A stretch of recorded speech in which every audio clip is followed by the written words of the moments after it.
एक बड़ी बढ़िया बात एक महात्मा से सुनी थी मैंने, उस बात को सुन करके आपको प्रसन्नता होगी। महाराज मनु ने कहा कि शत्रुपा,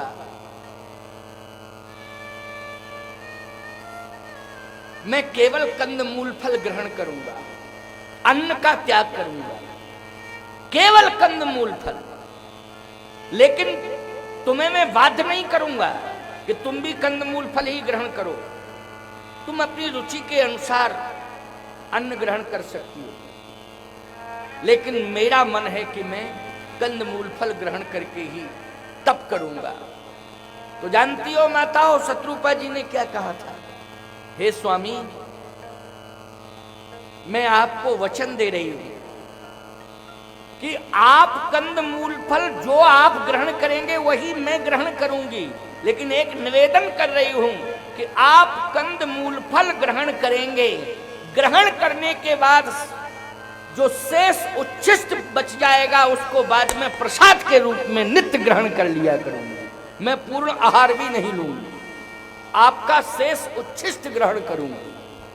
और परंपरा यही है, यही परंपरा है।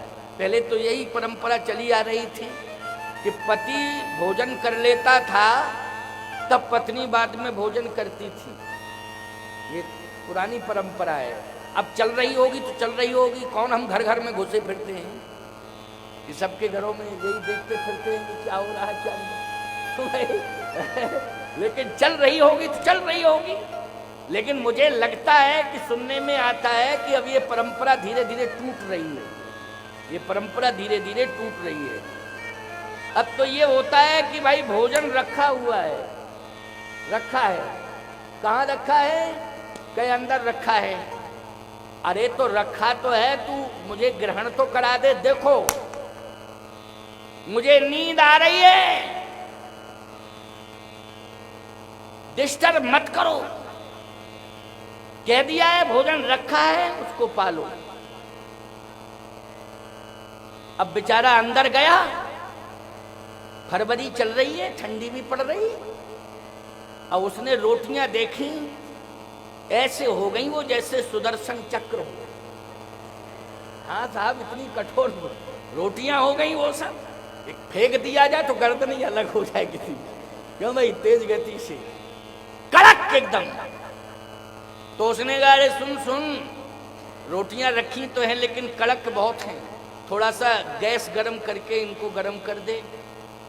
देखो नींद खराब मत करो, तुमको खाना हो तो खाओ, और गरम करना है तो वहीं गैस रखी है, गरम करो। अरे ठीक है, रोटी गरम नहीं कर सकती है तो घी कहाँ रखा है? कहे घी की कटोरी भी अलमारी के ऊपर रखी है। और जब घी की कटोरी देखी तो उसमें घी हो गया बर्फ। तो कहे रोटी को गरम करने में टाइम लगेगा, लेकिन घी तो 2 सेकंड में गरम हो जाएगा। थोड़ा घी गरम गरम रोटियों पर लगा दे और मुझे खिला दे तो मैं भोजन भी कर लूंगा, नींद भी आ जाएगी। तो तुरंत पत्नी कहती है ना मैं रोटी गरम करूंगी ना घी गरम करूंगी, मुझे नींद आ रही है, मैं तो सोऊंगी, मैं तो सोऊंगी। तो बेचारे ने वही घी की कटोरी ली और पत्नी की खोपड़ी पे धर दी। हाँ, ये आदमी को फिर आएगा ही क्रोध, क्या कर, अरे ये क्या कर रहे हो?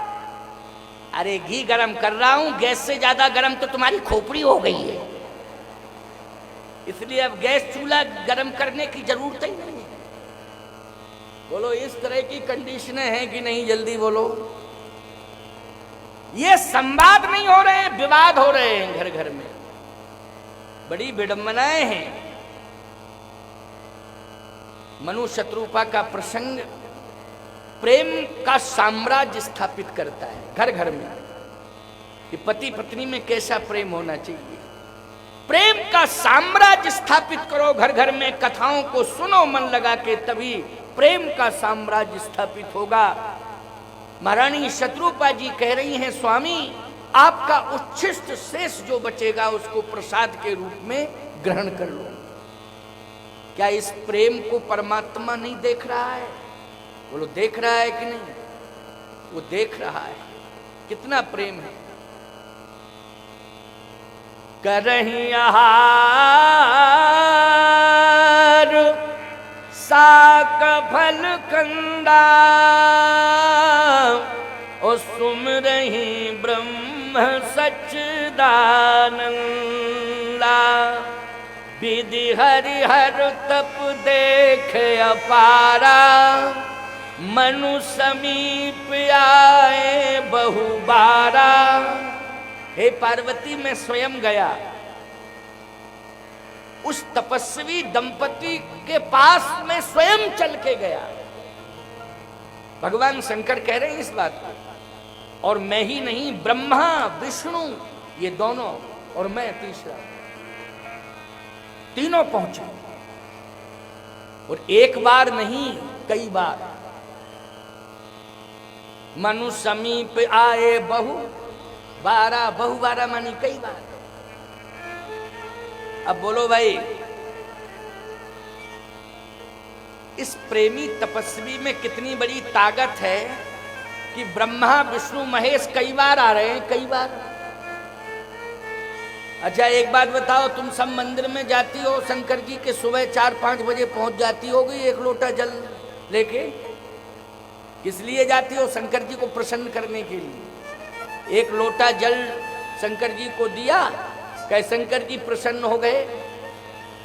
लेकिन भाव मन में आ गया कि शंकर जी प्रसन्न हो गए, लेकिन शंकर जी कभी प्रकट होके कुछ कहे तुमसे? बोलो, भाव आ गया कि शंकर जी एक लोटा जल चढ़ाया, शंकर जी प्रसन्न हो गए। अरे हो जाते होंगे प्रसन्न, हम ये नहीं कहते कि नहीं होते प्रसन्न, हो जाते होंगे। ये कार्य करना चाहिए, जरूर मंदिर में जाना चाहिए, तो तुम्हारी श्रद्धा है। ये सबसे बड़ी विशेषता तो तुम्हारे अंदर ही है, माताओं बहन बेटियों, कि ब्रह्म मुहूर्त में जाके स्नान करके सबसे पहले देवालय में पहुंच जाती हो तुम। ये जो बैठे हैं ना पीछे, ये तो देवालय में पहुंचते हैं। ये स्नान भी नहीं करते हैं, ये बैठे बैठे सुबह सिगरेट बीड़ी तलाशते हैं कि कहां सिगरेट बीड़ी रखी हुई है, बिना उसके एक कदम आगे नहीं चल सकते हैं। चाय, प्यारे थोड़ा संयमित जीवन जीना सीखो। संयमित जीवन जीना सीखो। अगर आपकी संयमित दिनचर्या हो जाएगी तो रात्रिचर्या भी आपकी संयमित होगी, और रात्रिचर्या और दिनचर्या जिसकी संयमित हो जाती है उसी को परमात्मा अवश्य मिल जाता है, इसमें संदेह नहीं। लेकिन पवित्र आपकी चर्याएं होनी चाहिए। सबसे पहले स्नान करो, अन्नचर्याओं से निवृत्त होकर स्नान करिए, वो स्नान करके भगवान का दर्शन करिए। इसके बाद आपको जो ग्रहण करना हो, नाश्ता कहते हो, हम लोग तो बाल भोग कहते हैं, हम लोग नाश्ता वास्ता नहीं कहते। क्या कहते हैं? बाल भोग। फिर करिए बाल भोग, क्या दिक्कत की बात है, प्रेम से करो। भगवान का दर्शन करके जो भी आप ग्रहण करोगे वो भोजन नहीं होगा, वो नाश्ता नहीं होगा, वो महाप्रसाद होगा। प्यारे, प्रसादस्तु प्रसन्नता, जिसको ग्रहण करने से प्रसन्नता आ जाए। बोलो, होगा प्रसाद की नहीं? क्योंकि भगवान का दर्शन करके आप ग्रहण कर रहे हैं तो प्रसाद होगा। और बिना स्नान के ही आपने ग्रहण कर लिया। क्या किया? बोले चाय पी ली। क्यों पी ली चाय? बोले ये चाय से थोड़ा सा हमको राहत मिल गई। राहत नहीं मिली, चाय ने आपको दिन भर के लिए चाय चाय में डाल दिया। चाय ने दिन भर के लिए क्या किया? चाय चाय में, चाय चाय दिन भर चाय चाय, अशांति।